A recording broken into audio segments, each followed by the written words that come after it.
भेजा गया महाकाल। इन्हीं की मौज मर्जी हुई, इन्हीं के शब्द से अनेकों त्रिलोकियां और ब्रह्मांड बनाए। इसमें काल भगवान और ब्रह्म और पार ब्रह्म कुछ नहीं कर सकते। ये सब सतपुरुष का सब बनाया हुआ है। उन्होंने ये सब तैयार कर दिया। जब ये मंडल तैयार हो गए तब उन्होंने अपनी आवाज पर ईश्वर को, ब्रह्म को, पार ब्रह्म को और महाकाल को सबको उतारा। और ये सब उतर कर अपने अपने स्थान पर उसी सतपुरुष का सब के सब पहले भी वैसा ही ध्यान करते थे जैसे आप कर रहे हैं, वैसे ही पहले भी करते थे। उनके ध्यान में अखंड ध्यान, ये सब के सब उसी सतपुरुष का कर रहे हैं। क्योंकि अगर वो ध्यान करना छोड़ गए तो पूरा का पूरा ये लोग भी, तीन लोग भी चला जाएगा हाथ से, और वो ब्रह्म लोग भी चला जाएगा और पार भी चला जाएगा। इसलिए वो अखंड ध्यान करते हैं निरंतर। कभी एक क्षण भी उनके ध्यान से इधर उधर नहीं होते, लेकिन ये वहां जा नहीं सकते। उस सतपुरुष ने सबको देश निकाला कर दिया।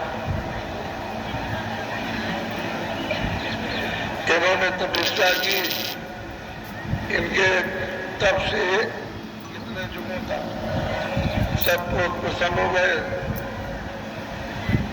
तो तुम क्या चाहते हो तुम मांगो। तो और तो इनके पास कुछ था नहीं। इन्होंने कहा कि आपके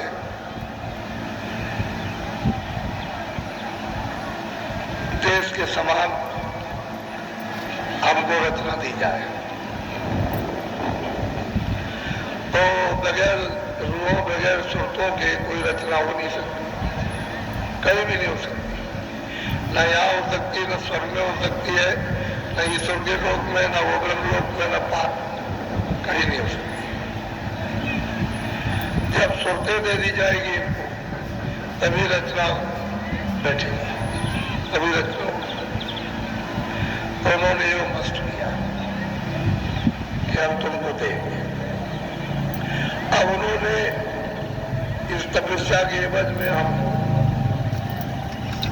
मेरे एक छोटा सा भंडार, सतलोक तो अथाह और अपार है,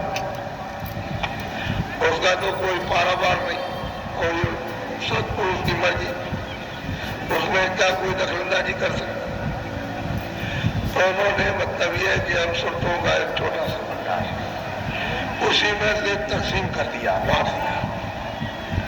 इतना इनको, इतना इनको, इतना इनको, इतना वही इतना ही किया है कि वहां थोड़ा ज्यादा, वहां थोड़ा उससे कम, वहां थोड़ा उससे कम, और यहाँ सबसे कम। उन लोगों को बांट दिया। लेकिन उधर ये पता चलता है कि कच्चा खाए ये सब जीवात्माओं से वो लोग खचाखच मारे हुए, जरा सी भी जगह कोई खाली नहीं। यहाँ तो जगह खाली मिल जाएगी, लेकिन वहां कोई जगह खाली नहीं। और वो हम लोगों के लिए तो था कितना बड़ा, उनके लिए तो कुछ नहीं। उस समुद्र में से, सागर में से थोड़ा निकाल करके दे दिया तो उसमें क्या कुछ, वो तो अपार है। ये सब सतपुरुष ने अब यहाँ गाड़ी खड़ी देखो, जब जीवों को मांग करके ले आए, तो ले आकर के उन्होंने इधर रास्ते से ले आए, वो भी आवाज शब्द से, नाम से, साउंड से, बाजों से, आसमानी आवाज, कलमा आवाज, उनको उतार करके सबको लाया गया।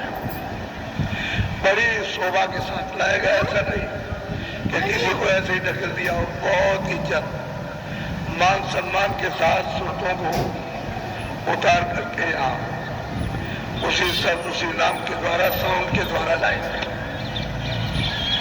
अब यहाँ तो मतलब यह है कि इनको दे दिया तो जो जिस शब्द से ऊपर उतारे थे वो तो सतपुरुष का शब्द था, उससे उतार करके भंवर गुफा स्थान पर वो महाकाल पुरुष के स्थान पर पहुंचा दिया। तो वहां पर उनका शब्द उन्होंने वो तो शब्द छूट गया, इनके शब्द पर जीवात्माओं का भंडार उतार दिया। अब वो छोटा मोटा शब्द नहीं, वो तो धत्कार है। ये तो देश तो कुछ नहीं है, ये तो मतलब ये है कि एक जैसे बूंद है ऐसे, उधर तो मतलब ये है कि कितनी रफ्तार। अब उधर से उतार करके धीरे से अब सब लोग अपने अपने स्थान पर ला करके उनकी आवाज तो उतारेंगे, वहां छोड़ देंगे और दूसरी आवाज पर भंडार उतार देंगे। ऐसे ही सब जगह किया, जितना उनको मिला उन्होंने रोक लिया, फिर नीचे उतारा जिनको उनको मिला उन्होंने रोक लिया, जितना ईश्वर को मिला है उसको रोक लिया, फिर नीचे जितना स्वर्ग में कुंड में उनको रोक लिया वहां। और मृतलोक में जाने वाली ये जीवात्माओं को निरंजन भगवान ने घंटे और शंख की आवाज पर उतार लिया, यहाँ जमीन पर इसी आवाज को उतार करके ले। जब वो ले आए यहाँ पर तो निरंजन भगवान ने मसाला मिलाकर माँ के पेट में खोल तैयार किया, ढांचा यानी ये शरीर। तो जब 5 महीने का गर्भ में हो गया तो सूरत को ला करके इधर बैठा दिया। इधर देखो दोनों आंखों के मध्य भाग में। जब शुरू में सूरत यहाँ आई 5 महीने का शरीर जब तैयार हो गया, अगर सूरत नहीं भेजी जाएगी तो शरीर को कुछ नहीं कर सकता, मां मर जाएगी।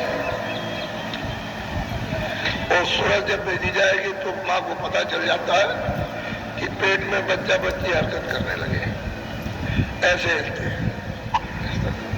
उसी से मां यानी जीवित रहती है। अगर वो चुपचाप स्थिर हो जाए तो मां मर जाएगी, जीवित नहीं रह सकती। तो जब यहाँ ला करके बैठा है माँ के गर्भ में तो आंख खुली थी, कान खुली, तीसरी आंख और तीसरा कान वो जीवात्मा का खुला हुआ था। तो जिन बाजों को पकड़ के उतारा था ये सब बाजें सुनाई देते थे, सब बाजें आ रहे थे, उसको सुनाई दे रहे थे माँ के घर में। और आंख खुली थी, आंखों से सब दिखाई देता था, सब मंडल उसको गर्भ में दिखाई दे रहे थे, क्योंकि वो तो नाके पर बैठी है, पिंड के नाके पर। तो ये नाका है इसके ऊपर ही, ये नाके पर यहाँ बैठी, तो उस समय तो कोई गंदगी नहीं थी। तो ये उसका जो हृदय है वो साफ था। ये 2 आंखें, 2 कान, 2 नाक, ये नीचे नहीं कुछ भी हृदय, इसके नीचे इधर कुछ नहीं है। सूरत का, जीवात्मा का, सोल का ये हृदय इसके ऊपर है। ये तो बिल्कुल स्वच्छ साफ दम दम चमचम चमकता था, कोई गंदगी नहीं थी उसमें, आर पार दिखाई देता, क्योंकि बीच में कोई पर्दा कहीं नहीं था। अब जैसे बादल आ जाए तो मान लो रात को चांद है, तारे हैं तो छुप जाएंगे, दिन में बादल आ गया तो सूरज भी। तो आप कहते हो सूरज छुप गया, सूरज नहीं छुपा, आपकी आंखों को ढक लिया, इसलिए आप कहते हैं सूरज तो ऊपर रोशनी कर रहा है, वो नहीं ढका, बादल उसको नहीं ढक सकते, वो आपको ढक लिया, आपकी आंखों को ढका, इसलिए आप कहते हो कि सूरज छुप गया, सूरज नहीं छुप। ऐसे ही उस समय पर तो खुला हुआ था, कोई किसी तरह का बीच में कोई पर्दा नहीं था। सूरत यही बैठ करके ईश्वर का भी दर्शन, ब्रह्म का भी दर्शन, पार ब्रह्म का भी, महाकाल पुरुष का, और सीधे सत्य देश में सतपुरुष का दर्शन करते थे। कोई रोक टोक चौकी पहरा किसी तरह का भी नहीं था, न कोई काल की रोक टोक थी, न किसी की थी। जाओ आओ, उसके बाद भी जाओ, ऊपर भी जाओ, ऊपर भी जाओ, ऊपर भी जाओ, कोई रोक टोक नहीं। सुनते आती जाती। तो उनका उस समय पर ये समय मनुष्य शरीर का 1 लाख वर्ष का था। इस शरीर में 1 लाख वर्ष रहना सके, इतनी आपकी लंबी आयु थी। लेकिन ब्रह्मा की समाधि ठोस हुई तो उनको देवबारी हुई कि जो हम बोले वो लिख दो। तो जो जो बोलते गए वो लिखते चले गए। देखा तो नहीं उन्होंने, ईश्वर का साक्षात्कार तो ब्रह्मा ने भी नहीं किया, बारी सुनिए तो लिखते चले गए। तो उनका ध्यान नहीं करते, लेकिन ये अपने स्थान पर बैठ के सब उन्हीं का ध्यान करते रहते अखंड। जब इधर से सुनते ऊपर जाती है और ये साक्षात्कार करती है तो किस तरह से ध्यान में स्थित है तब पता चलता है, किस तरह से अखंड बैठे हुए हैं और उसका ध्यान करते हैं।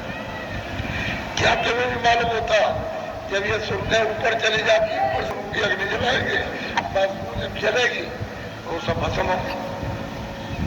वो तो उनकी युक्ति है और युक्ति में मुक्ति।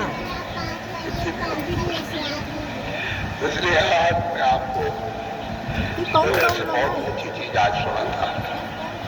अगर नामदार न होता तो बहुत बताता। चलो आज नहीं सही, कल बताए, कल सुनाएगा। उनकी यादगार ये आप ना नंबर दे दो, का पता नंबर।